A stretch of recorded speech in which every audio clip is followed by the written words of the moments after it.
I'm Professor Yang Seung-min. Ideal implant means hard and soft tissue is properly treated and they should be accompanied with functional and aesthetic prosthesis. Proper treatment of hard and soft tissue is important for long-term stability of an implant and for aesthetic functions as well. In this lecture, we will take a look at soft tissue preservation after extraction.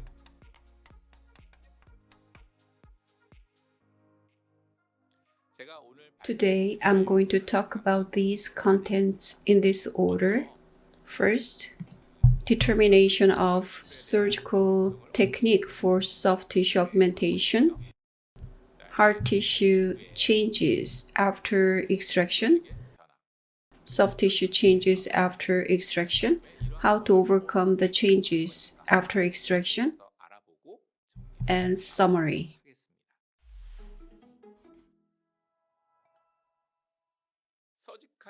Determination of surgical procedure. It can be classified depending on the width of keratinized gingiva, whether the width is 5 millimeters or higher or less than that. We can use different procedures depending on the width of keratinized gingiva. Generally, after extraction, the width of a natural tooth after extraction is quite different from the width of the tooth after healing. The difference can be attributed to the changes in the residual keratinized gingiva in each case. Thus, in order to apply a certain procedure, we need to understand the changes after extraction. If you look at here at number 37, there's a severe bone loss, so the tooth is to be extracted. The width of a natural tooth, it's about 9 millimeters. In the case of mandibular posterior region, the width of lingual and the buccal gingiva has been maintained. This is after extraction and this is after healing. The reduction of the tissue happens in the anterior region as well, just like in the posterior region. Before extraction, you can see quite thick, rich width, but after the extraction, it is reduced quite considerably. The changes seem to be soft tissue changes outwardly, but hard tissue inside also changes. Therefore, after extraction, hard tissue and soft tissue change. How do they change after extraction? We can estimate what happens after extraction. Blood clots will fill the socket within 48 to 72 hours after extraction. Blood clots turn into granulation tissue. At about 4 days or a week post-op, slowly inside is changed. Osteoid begins to appear in the apical area around the week post-op. That is progressing gradually. In about 3 to 6 weeks' time, osteoids would be mineralized and the above granulation tissue would be turned into connective tissue, and at the top, epithelialization would be progressing. At week 6, bone is turning into woven bone, and over time, the hard and soft tissues would become stabilized. Inside, bone is formed toward the center. This is the change after tooth extraction. This is a process of healing. According to the healing, soft tissue and hard tissues change. And let's have a look at the change of hard tissue.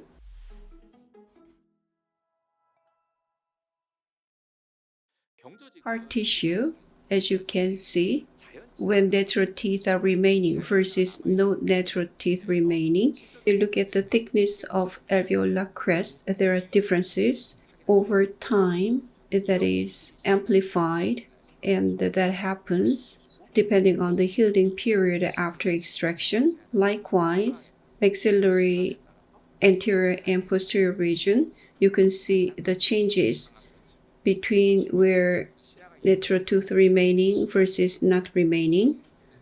Such changes have been investigated by many. Depending on healing period, there are some differences, but vertical change is about 1 millimeter, and there are many differences in terms of horizontal change.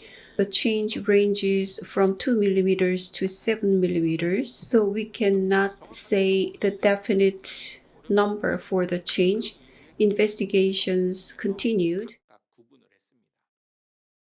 And if you look at here, vertical reduction, vertical change happens according to investigators. Buccal, mesial, and distal changes have been investigated. It's about 1.2 millimeters on buccal, 1.8 millimeter on mesial, and 0.8 millimeter distal side. Horizontal changes are varied, but in general, this is much bigger than the vertical change. Depending on investigators and causes of extraction, it varies, but in general, the horizontal dimensional reduction is about 3.8 millimeters. In the first month after extraction, within 4 weeks after extraction, 1/3 of buccal plate change occurs. Horizontal bone resorption is bigger than the vertical bone resorption.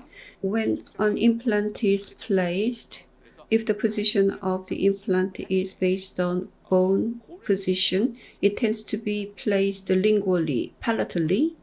So the future prosthesis position would not be very good. Therefore, you need to understand this. In order to have good prosthesis, you need to consider prosthesis before you determine the position of an implant. Maxillary ridge changes after tooth extraction in the anterior and posterior regions. As you can see in the figures, maxillary anterior region compared to posterior region, horizontal bone resorption is bigger and the vertical bone resorption is similar. So this is the change. So if you look at how they change, there is some difference between anterior and posterior regions. Unlike what we expect, in the posterior region, where the width of the ridge is wide, the resorption rate is bigger in absolute terms. However, it looks less resorbed. The labial bone ridge is very thin in the anterior region, so it looks that in the anterior region, bone is more resorbed, but in absolute terms, more bone resorption occurs in the posterior region. Likewise, similar outcome or result in the mandible. In the posterior region of a mandible, vertical resorption also occurs a lot. Overall, it is similar to maxilla. So horizontal and vertical bone resorption occurs in the mandible. Hard tissue changes first, and soft tissue change follows the hard tissue change. Soft tissue and hard tissue do not change in different directions, but in the same direction. After extraction here, buccal resorption happened quite a lot. Then Soft tissue. The characterized gingiva zone is reduced quite a lot. Changes after extraction. Soft tissue, hard tissue changes go in the same direction. So hard tissue change can predict the changes that will occur in the soft tissue. So let's have a look at it.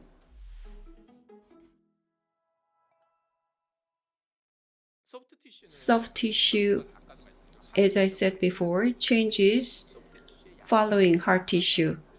And it is difficult how much soft tissue change occurs, but investigators studied this. After extraction, soft tissue changes occur like this. Buccally and lingually, after extraction, keratinized gingiva width shows some differences. In terms of soft tissue thickness, it was 2.4 millimeters labially and 1 millimeter lingually, but 6 months after extraction, they increased about 0.5 millimeter, so the thickness increased. After extraction, the thickness increased. That means after opening a flap, 0.5 millimeter of bone loss occurs. Soft tissue is compensating for the bone loss. One more important thing, the thickness of soft tissue on the occlusal surface, where we plan to place an implant. The thickness is about 2.1 millimeters. After 6 months, what does that mean? In another lecture, I talked about biologic width dimension around an implant. When it comes to an implant, biologic width is about 3.5 to 4 millimeters in thickness. After extraction, the thickness on the occlusal surface is 2.1 millimeters. When an implant is placed, the biologic width, in order to make it thicker, some changes occur. So this should be understood when you place an implant.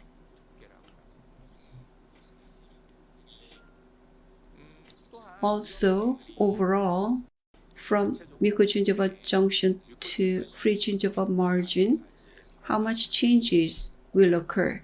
We looked at the changes in the thickness, but we need to look at the changes in the width as well.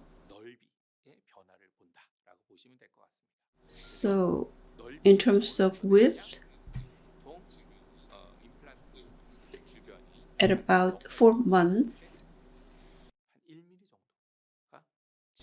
width increases by about 1 millimeter around an implant.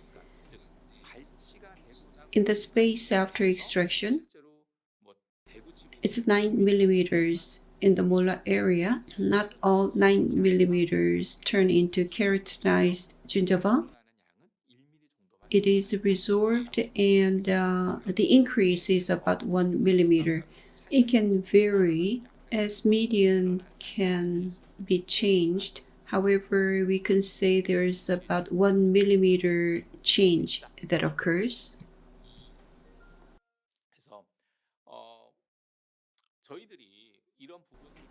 What's the meaning of preservation in terms of hard tissue and soft tissue? The importance of keratinized gingiva was explained in another lecture, and that facilitates oral hygiene. What about the meaning of preservation when it comes to hard tissue? It becomes easier to place an implant, and no additional GBR is required. So we need to look at all of these together. So we need to preserve hard tissue and soft tissue as much as possible. We have to preserve them after extraction. If you look at here, the thickness of gingiva around implants, how much is sufficient? According to studies, occlusally 2.1 millimeters, 6 months post-op, around 2 millimeters. So we need to consider that when we place an implant.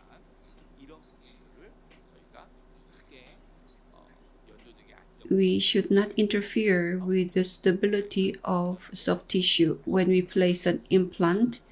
Regarding a biologic width, let's review. Here we look at how biologic width changes under function of implants over time, early healing, short-term loading, and longer-term loading. In most cases, they have consistent thickness that's around 3 millimeters. The thickness includes the sulcus. The thickness is around 3 millimeters. Then, when we place an implant, occlusal thickness after healing is around 2 millimeters. Then, what can we say? 0.5 millimeter resorption occurs when a flap is raised and closed, and that is covered by the soft tissue increase, as I said before. If you calculate based on that, if you place an implant on the crest, 2.5 millimeters of soft tissue dimension is calculated, which is 0.5 millimeter deficient. And how can we secure 0.5 millimeter when we place an implant? In thin tissue, what does that mean? So I searched 2 millimeters are the criteria. If the tissue is thicker or thinner, if an implant is placed equicrystal compared to thick tissue, thin tissue side results in more bone loss. So in placing implants, the height of the remaining gingiva plays an important role. In order to overcome the situation, modifications are made. If you look at the thickness changes after extraction in general, how much changes occur? It's about 2 to 3 millimeters. The changes in the thickness, in some area 3 millimeters, in some 2 millimeters. So there is a variation between investigators, and you need to look at this. So thicker soft tissue gives more stabilization. So if you look at the summary made by an investigator, thickness of soft tissue measured using various methods, and considering the concave area, what graft material is used and how it's healed, there are differences. And the differences, as you can see in the figure, it's about 0.9 millimeters. As one is 3 millimeters and the other one around 2.1 millimeters. 0.9 millimeter difference. You need to consider that in choosing graft materials when you make a decision. This will help.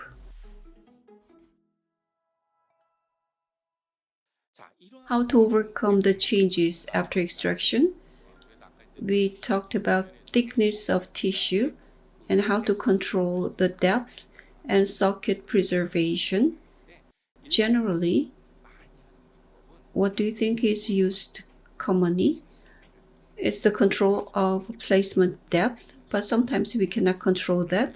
Then socket preservation and other methods can be used as an extension to this. This is another paper.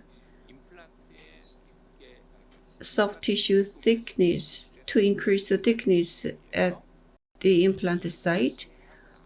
Soft tissue preservation is made and the bone loss occurred less in that site.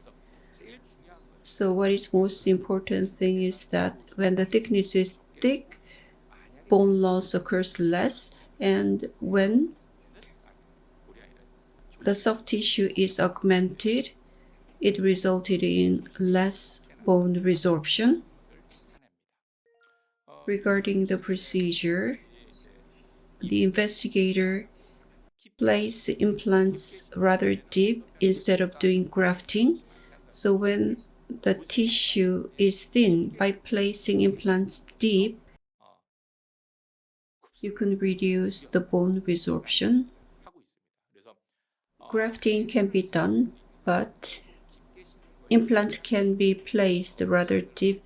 Clinically, this is a good way to reduce bone loss. Lastly, when we cannot place implants deep, before we place implants, socket preservation can be done. After extracting a tooth where hardly any buccal bone is expected, the inside is completely cleaned and socket preservation is done. After the height is maintained on the buccal side to a certain degree and that's healed, the soft tissue became thicker and the height is maintained. If you look at the tissue, soft tissue and its height is maintained and an implant is placed before finishing it.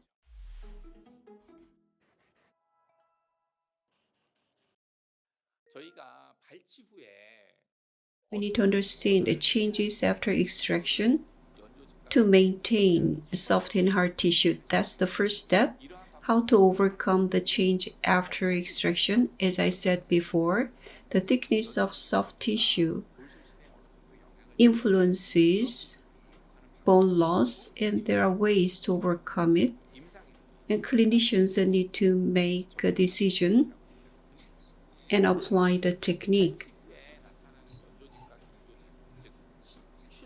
From an implant perspective, socket preservation is a favorable procedure to maintain soft tissue and hard tissue. So it is far better to use socket preservation compared to not using socket preservation. To maintain hard and soft tissues, changes after extraction are very dynamic response where soft and hard tissues move in the same direction. We need to diligently practice and prepare to maintain soft and hard tissues. If we fail once, very poor environment can happen, putting a lot of stress on the patients as well. We need to understand the response of the body after extraction. I hope you enjoy satisfactory results. Thank you for your listening.